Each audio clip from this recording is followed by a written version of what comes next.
You know, if there's one thing I love more than high fantasy globe-trotting adventure, it's gotta be Harry Potter Magic Academy greatness. Hello everybody, I am Phenom Sage, and welcome back to another Mushoku Tensei Season 2 episode review. Today we're going to be talking about Episode 5, Rinoa University of Magic. And I'm not really sure where to begin with this episode because there was a lot of stuff that I really enjoyed from all kinds of different angles that I think this series does well. I loved the world building. I love finally seeing what this Magic Academy finally looks like after hearing about it at the very beginning of the series.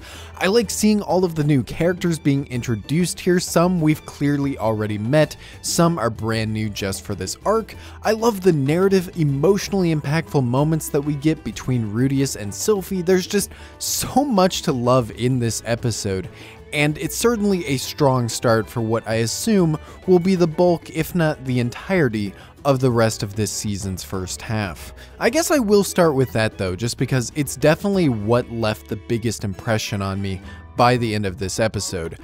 Sylphie, man. We are so goddamn back. Sylphie is such an interesting character for me because in contrast to the other main girls like Eris or even Roxy, she didn't really have a defining moment in Season 1. She barely had any screen time at all. And yet in spite of that, I feel like she grew this really passionate and vocal fan base just because of how much of an impression she left in the short amount of time that she had. And right away in this episode, way more than in episode 0 in my opinion, you really remember why Sylphie was such a likable character to begin with, and you can see places that she's developed even more of an identity since the beginning of the series. The Sylphie we knew back in Season 1 would not have been able to stand up to this gorilla woman and threaten to put everybody in the hospital if they didn't leave Rudeus alone. So that already tells you not just the kind of will and bravery that she's been able to develop while on her own, but also how much she still cares about Rudeus. And that's the big takeaway for me with this episode. In case anybody didn't think that this was going to be the case, Sylphie still loves Rudeus, man, and I think that romance is going to be hugely important to this arc for reasons that I already laid out in my last episode review. But on top of that, the main thing that I really like about this is that it also just gives us an actual heart to replace the dynamics that were lost when Eris and Ruijerd ended up leaving the party. Not just a romantic interest, but just somebody close to Rudeus who cares about him deeply. He cares about them deeply, and they actually stick around in the story, unlike Sarah and Sol in the first arc.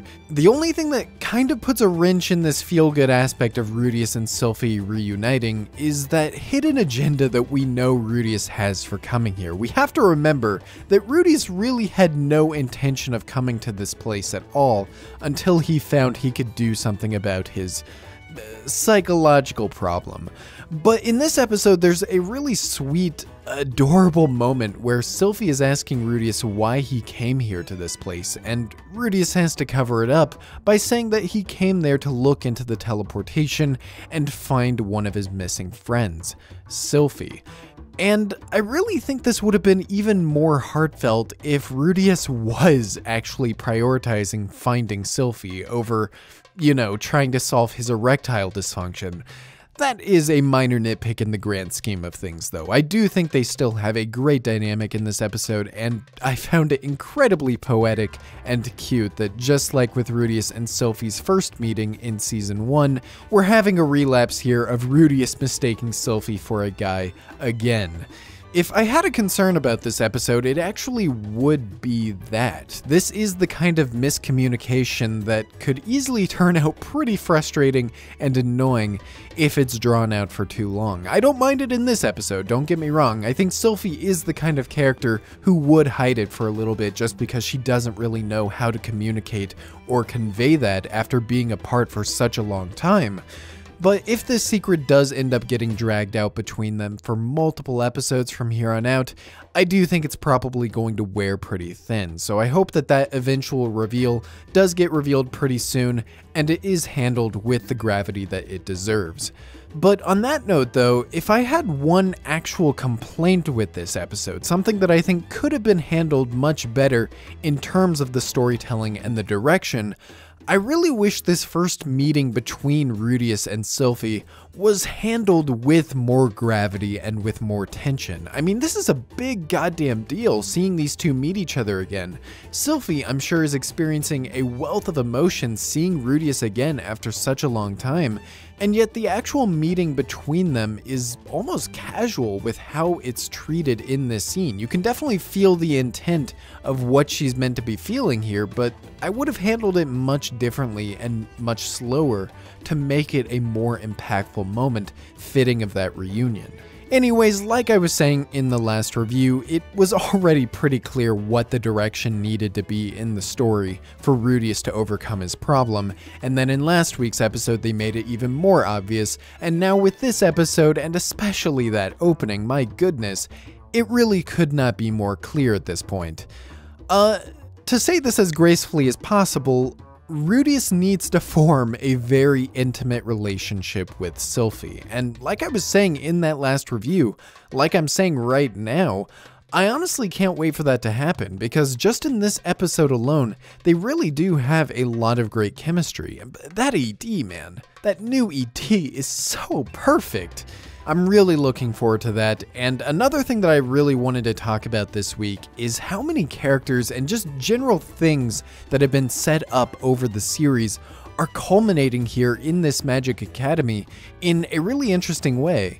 One complaint that I've had about parts of Season 1, mainly in Part 2, was how sometimes it felt a little overly convenient that in this overwhelmingly huge grand fantasy world, we always just so happen to run into just the right people that we or people that we know are acquainted with in a way that really ended up making the world feel smaller as a result. I mean, it's world building 101. You really don't want everybody to have some connection to one another unless there's just a really good reason for it, because most of the time it reminds you that you're reading something somebody else wrote. You're not getting immersed into an actual world.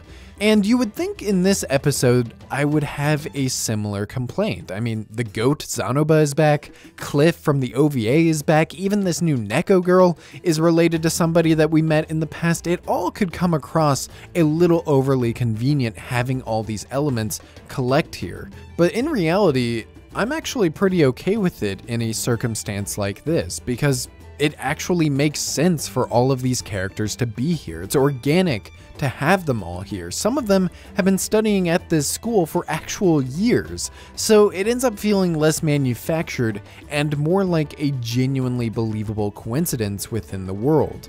Plus, I just think all of these characters are going to end up being cool in their own ways. You know I love Zanoba, you know I'm a big fan of furry waifus, and I know I never covered the OVA, but I actually thought Cliff's character had a lot of potential for the future. Overall, I'm definitely excited to see the future of this arc. There's a lot of really great seeds being planted with the characters. I'm really interested to see how the stuff with Rudeus and Luke plays out. God damn, I think there's a really interesting dynamic waiting to be explored there. But those of you who follow me may have noticed that I didn't actually cover last week's episode, and I figured I'd mention, one, like I said, I'm very busy right now, so I already didn't have a lot of time last week to work with anyways, but two, I also just really didn't have a lot to say about last week's episode. That episode was definitely catered a lot more to the reaction bro crowd. I'm sure a bunch of people made surprised face thumbnails on top of Ellie Nalise being a filthy, filthy slut.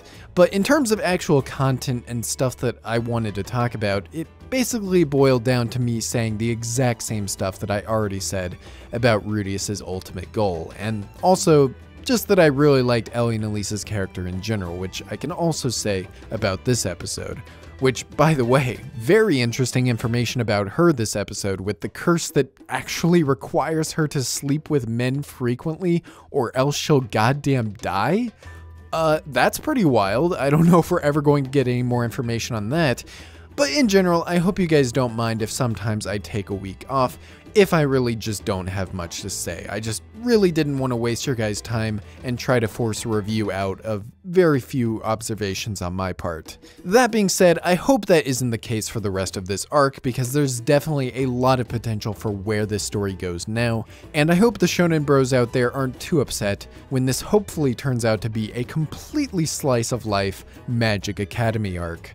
Join the Discord server in the description if you want to hang out and chat about Mushoku Tensei, or other anime, or anything else. Subscribe if you're interested in my future reviews, like the video if you enjoyed this one. I love you all so much, and I will see you in the next video.